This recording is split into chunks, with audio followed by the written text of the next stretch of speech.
The watch is beautiful, and they did a wonderful job, but they've squarely marketing this to the baby boomer generation, and they basically don't care about the other generations. And the problem with that, even though I think the device is great, is that my mom will never figure out how to use this watch. So she's still working on her iPhone, and it's a daily event for her. So I think the technology might be a little too complex for the people that they're trying to market to, and they've just given up the kids.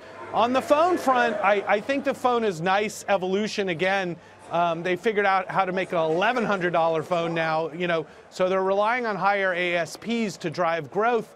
But honestly, it's pretty boring. I'll take the Elon Musk podcast any day over another Tim Cook day.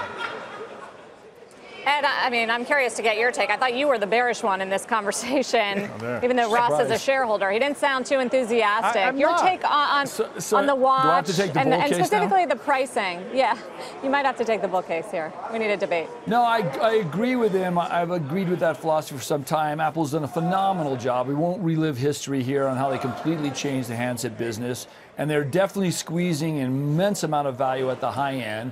But there is no doubt to any objective observer that the high end is saturated, and what they've offered today isn't going to change that. Just going to try and squeeze more out of it. And dollars to donuts here, guys. That a quarter or so into sales, you're going to see a decline in unit volumes. We're going to see another flat year.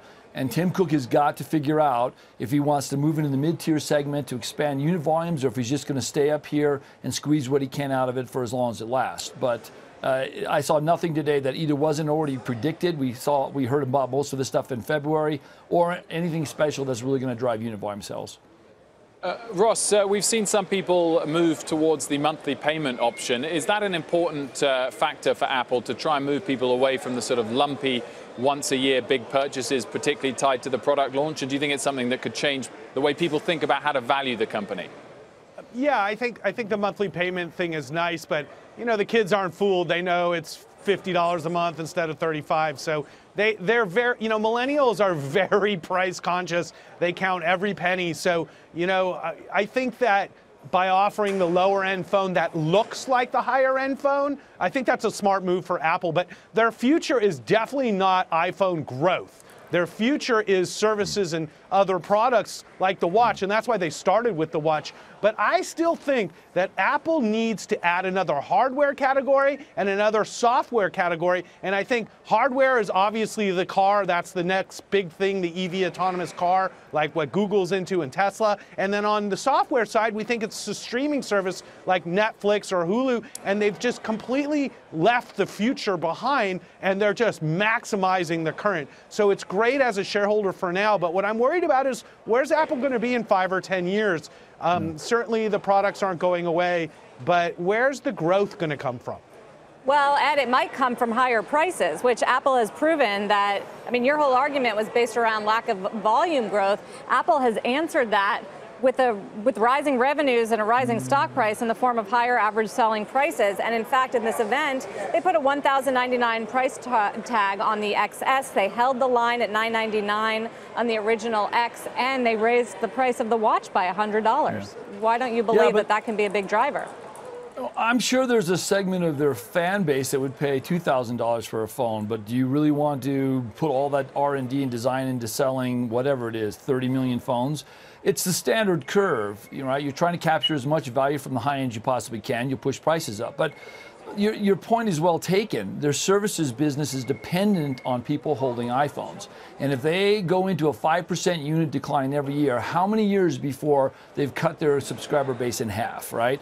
This is all played out before. This is nothing new. It's spectacularly higher here with Apple, but you saw this with RIM, with Nokia, with all the other handset companies that have come before them to one extent or another. If you don't wake up to the fact that people are buying your product less every year, then your user base declines. And with Apple, it's even more serious because they rely so much on services. Their base isn't declining.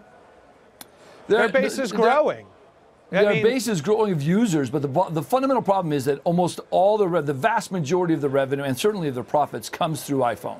Right now. And 2 years ago, wait a minute. 2 years ago, they had a decline year over year in unit volume sales, right?